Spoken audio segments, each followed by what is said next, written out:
Good afternoon, ladies and gentlemen. So I'm Kogesh Limbani, Head of Open Innovation at Orange Labs in the UK. So Orange Labs is the international innovation network of France Telecom Group. I don't have any slides, so I'm going to attempt PowerPoint's version of going commando. Can I ask the audience initially, how many of you have heard of Orange? And how many of those who have their hands up have heard of Orange Wednesdays? And how many of those who have your hand up still use Orange Wednesdays? Quite a few. Harry, can you tell me what you like about Orange Wednesdays? It's too expensive to go to the movies any other night. Sorry. And could you share with the audience what Orange Wednesdays is? It's 2-for-1 movies. If you've got an orange phone, you can go on a Wednesday night to virtually any cinema, including the cool artsy one across the street from me. In the UK? Yeah, we didn't pay me to say that. Over the last 8 years since the Orange Wednesdays proposition has been running, we've saved over £40 million for Orange UK customers by offering them 2 tickets for the price of 1 on a Wednesday to see a movie that they like and to take a friend. Now, Hilary, if I said to you that I could extend that proposition for you to cover any live event across the country on any day of the week that suits your music, theatrical, comedy, or sporting event preferences, would you be interested? Yeah. Right. So Orange Wednesdays, incidentally, was the second biggest brand asset of Orange. And what we trialed in the summer of 2010 was last-second tickets from Orange, which was offering Orange customers an extension of the Orange Wednesdays proposition, which is to offer them 2 tickets for the price of 1 to any live event across the country.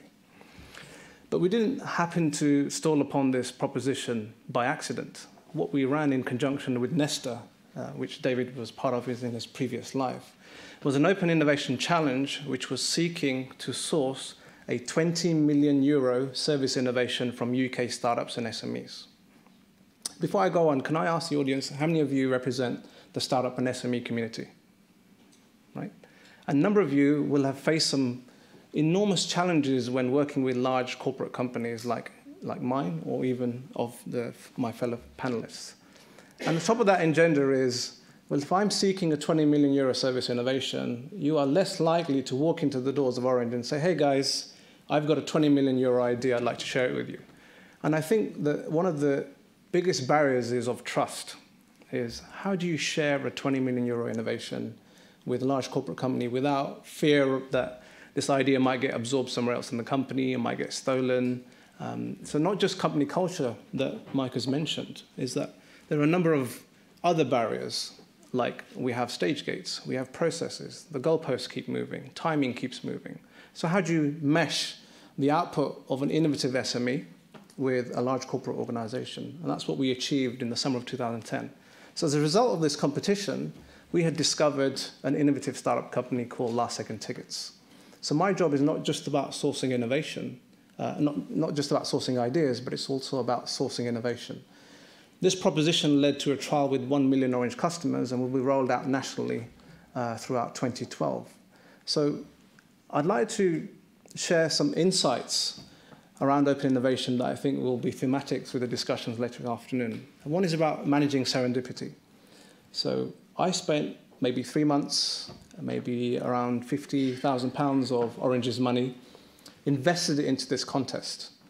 And one of the stumbling blocks was, well, how do you line up all of the dots to ensure that from conception to delivery, within 9 months, you can source an innovation from an innovative startup that meets the requirements of a €20 million service innovation and can be rolled out in the hands of customers within 9 months. So my job was to take innovation from theory, to design a process in partnership with Nesta, to implement it, and to result in an innovation that went into the hands of customers within the 9 months. So that's all about how to manage serendipity within an organization. But the challenges that startups and SMEs face with large corporate entities are not just external. In large corporate organizations, there exist what I call organizational antibodies. So these are usually managers who like to kill off innovation. They like to kill off good ideas because they think they know best. And my job has been about tackling those organizational antibodies. And much like organisms, organizations are organisms that have antibodies that exist within them. The second insight is incubating low-risk false negative. So what's a false negative? It's that pregnancy test that tells you you're not pregnant, and you end up delivering a baby 9 months later. And my job has been about running undercover stealth projects that I passionately believe will succeed. Have taken me up to 6 months to convince executive management within the board of France Telecom. But I've had to hide almost under the books just because I believed that they were going to deliver a success. And last-second tickets was a result of incubating such a false negative. And I think, lastly, the insight I want to leave is positive deviance. And this is the term that David's co-founder of 100% Open shared with me. It's about how do you employ, recruit, and activate positive deviance within your organization that are going to enable positive change. And we have ran 2 flagship open innovation contests over the last 3 years in my department that through luck have been really successful and rolled out innovation within the 9-month period. So we have effective proof that open innovation is not just about theory, but we have practical applications and insights that have resulted from conception to delivery within 9 months. So I'd just like to leave you with those 3 themes.